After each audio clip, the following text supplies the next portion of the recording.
ready for our first of our back-to-back teaches tomorrow, and for this time around we feel much more prepared and we feel much more comfortable with the material.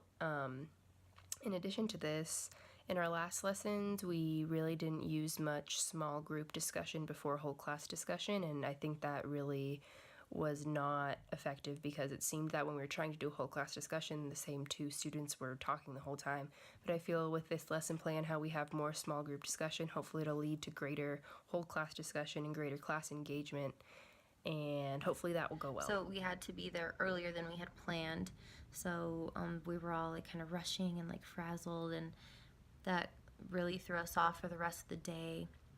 There was a whole section of the lesson that we didn't even get to, so that kind of stinks. But what we did get to, like, I feel like we did really well. We worked together because we had a 3-person group,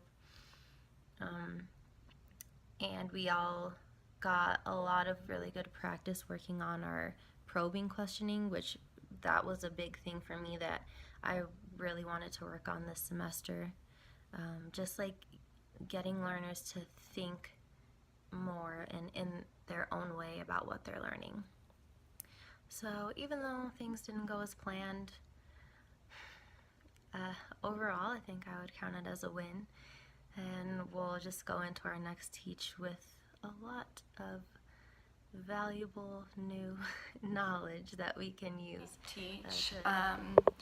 We're getting ready for it. It is 1:30 in the morning and I'm just trying to finish our PowerPoint because last minute Lily and I decided to scratch everything that we had and completely restart. So I'm really excited about our idea. It's a genetics Jenga game, so hopefully the kids really like it, because I remember we played something similar in Step 1 with Mandy and I remember really liking it, so that's how Lily and I got the idea.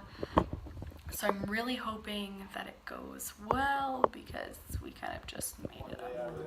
I don't know. All right, so we're ready for the lesson. We're feeling a little nervous. Sorry, can you say that? But I think it's going to go pretty good, better than our first two. I think so. I think we have better assessment than our first two. So, because there wasn't really any assessment in the first two. The only concern I really have is that we don't really know how much knowledge they have because the teacher's been gone for a while. So I have a feeling he's not going to be able to hear any of We it. don't really It's know where fine. to start with like instruction. How much help they're gonna need. But we're going to just go with it. So we just finished Teach 3 at Reno Middle School, and I think it went a lot better than everyone was expecting it to. The kids were really engaged the whole time. Everyone was working on the worksheet or doing the simulation that we asked them to. And hopefully, I mean, just looking at a few of the post-assessments, it looks like they did get something out of the lesson. Everyone answered more than they had on the pre-assessment. So overall, I think it went well, and our fears weren't, we were just nervous, and we were prepared and just didn't feel prepared because we were nervous.